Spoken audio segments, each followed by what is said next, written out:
Why Grant Cardone wants to destroy Robert Kiyosaki. These two have been at a silent war with each other, and it's all out there for the world to see. They are both a force in their own way, and that's why they have always played the enmity card in a big man's way. After all, they both are. In this video, we'll reveal why Grant Cardone wants to destroy Robert Kiyosaki. So this video will be exciting. Stay tuned and don't forget to like and subscribe to this channel.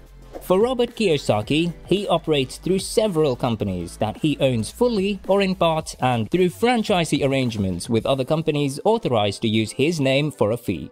This includes Rich Dad LLC, Whitney Information Network, Rich Dad Education, and Rich Dad Academy. Kiyosaki's financial and business teachings focus on what he calls financial education, generating passive income by focusing on business and investment opportunities such as real estate investment, businesses, stocks, and commodities to be able to support oneself by such investments alone and thus achieving true financial independence. Kiyosaki uses the term assets for things that put money in one's pocket.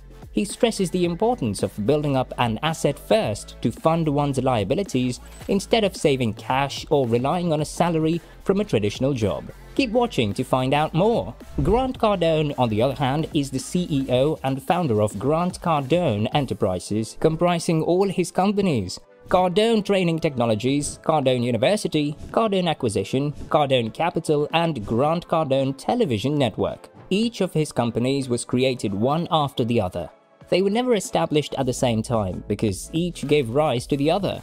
He manages all the companies housed in his enterprise, Grant Cardone Enterprise. However, getting to this height wasn't easy, especially for Grant Cardone, considering that he experienced challenges from his background. So clearly, these two have different backgrounds, and it's only normal that their outlook towards not just life alone, but taste in investment would be different. It's safe to say that these two gurus are doing well on their own terms. Then, why are they always at loggerhead? And why is it that Grant Cardone wants to destroy Robert? From all indications, they have a different perspective on business. Their exercise of authority shouldn't affect each other since they operate at a different wavelength. It's rather surprising that the two investment gurus have been on each other's case for a while now, subtly coming at each other like cats and rats. But the highlight of their fights was shown to the world just a few months ago. From what I've noticed, Robert Kiyosaki has continually presented Grant Cardone as a fraud to the public. And that is exactly what happened again in the interview. The thing is, growing up, Grant Cardone's father died while he was very young. The death of his father led him to indulge in various vices. He was a big drug addict for most of his early years, so much that he ended up at rehab. The experience he had at the rehab was the major pivot that led him to buckle down and get serious with his life. Grant's story is out there for the world to see, which I think Robert has turned into a weapon against Grant. It won't be wrong to say that Grant's background, plus a few other things, are the reason Robert would always view Grant as a fraud. This is not the whole story. It'll get even crazier. Keep watching. Grant Cardone was invited to Robert Kiyosaki's show, The Rich Dad Show. The show also had Kim Kiyosaki in attendance, Robert's wife.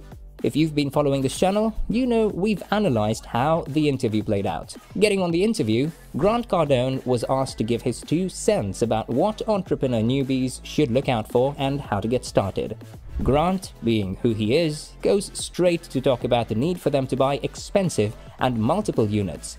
On the other hand, this approach didn't sit well with Robert, so he counterattacks what Grant says, telling him budding entrepreneurs should rather start small.